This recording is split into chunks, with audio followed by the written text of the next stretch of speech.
Volleyball ভালকৈ খেলিব জানো যেতিয়া পঞ্চায়তৰ খেলখনো ভালকৈ খেলিম। পঞ্চায়তৰ খেলখনত ডেফিনেটলি ভালকৈ খেলিম।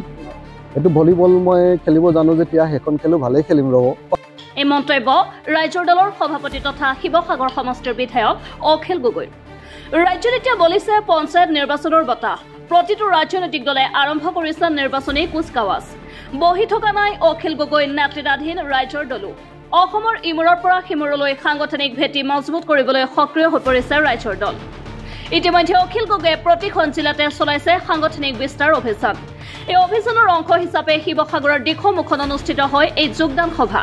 দিখৌমুখৰ জনজাতি উচ্চ মাধ্যমিক বিদ্যালয় খেলপথাৰত ৰাইজৰ দলৰ কাৱৈমাৰী আৰু দিখৌমুখ আঞ্চলিক সমিতিৰ উদ্যোগত অনুষ্ঠিত হয় বিশাল যোগদান কাৰ্যসূচী। ৰাইজৰ দলৰ নীতি আদৰ্শত বিশ্বাস কৰি ৰাইজৰ দলত যোগদান কৰা প্ৰতিজন ব্যক্তিক অখিল গগৈয়ে নিজ হাতেৰে দলীয় বস্ত্ৰ প্ৰদান কৰে।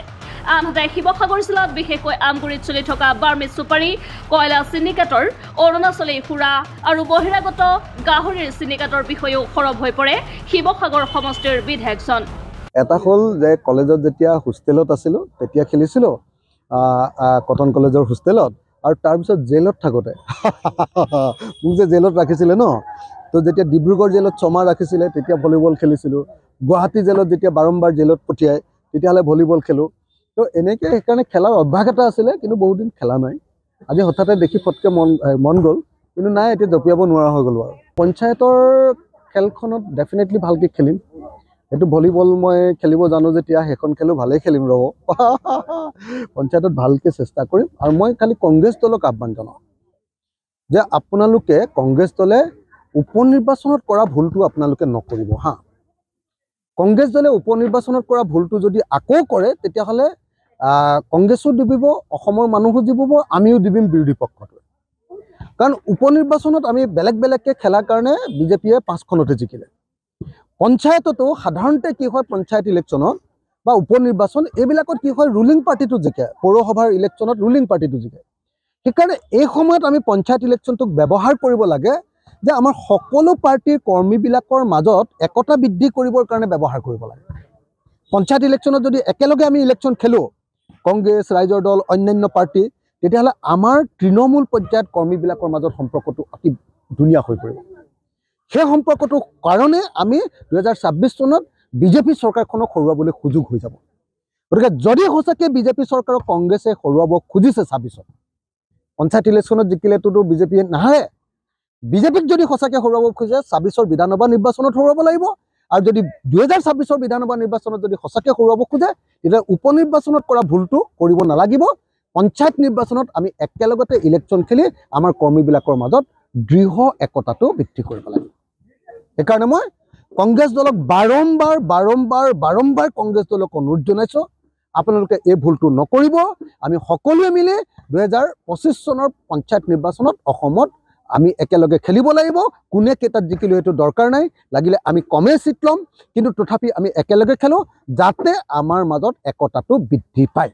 যদি বিজেপি সাংবাদিকৰ অৱস্থাটো বিজেপিৰ দিনত বেয়া, সংবাদ মাধ্যমৰ অৱস্থা বেয়া, আমাৰ সকলোৰে বাক স্বাধীনতা নাইকিয়া কৰি দিলে, আমাক বাকৰুদ্ধ কৰি পেলাইছে বিজেপিয়ে, ডিঙিতে টেপা দিছে বিজেপিয়ে, মুখৰ মাত মাতিবলৈ নিদিয়ে বিজেপিয়ে, ফেচবুকত কিবা এটা লিখিলেও জেলত যাব পঠিয়াই বিজেপিয়ে।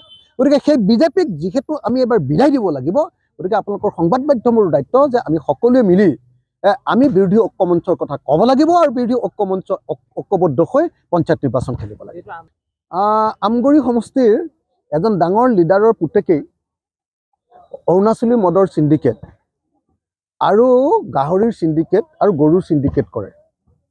আৰু মই শুনিছোঁ এজন ডাঙৰ লিডাৰৰ পুতেকেই এই হালোৱা টিঙেদি নাগালেণ্ডৰ হৈ মানে এইটো চুপাৰীও চিণ্ডিকেট কৰে।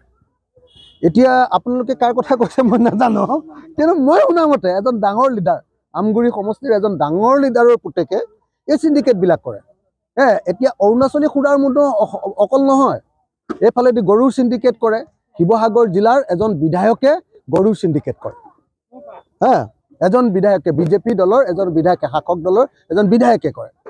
মই শুনা মতে আমাৰ শিৱসাগৰ জিলাৰ আমগুৰি সমষ্টিৰ এজন ডাঙৰ লিডাৰৰ পুতেকে, আপোনালোকে সকলোৱে জানে যে হালোৱা টিঙেদি গাহৰিৰ চিণ্ডিকেট কৰে, গৰুৰ চিণ্ডিকেট কৰে, চুপাৰীৰ চিণ্ডিকেট কৰে, কয়লাৰ চিণ্ডিকেট কৰে।